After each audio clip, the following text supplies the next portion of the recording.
To retrieve sensor IDs from the vehicle's ECU, you will need to use the OBD Quick Connect cable included in the kit.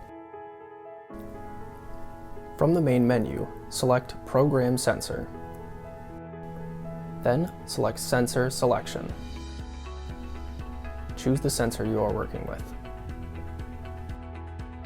Select the vehicle's make, model, and year. For this example, we will be using a Chevrolet Trax 2017. Select Retrieve ID. Select the number of wheels. Now we must connect the tool to the vehicle's ECU to retrieve the sensor IDs. First, ensure that the ignition is in the on position with the engine off.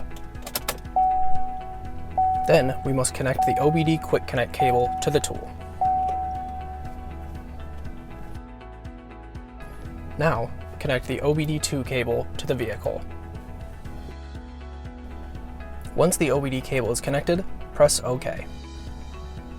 The tool will display all sensor IDs retrieved from the vehicle. From here, press OK to copy the sensor.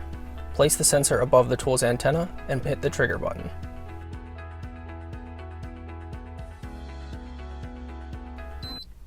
The sensor has been successfully programmed. Repeat this process for the remaining 3 tires.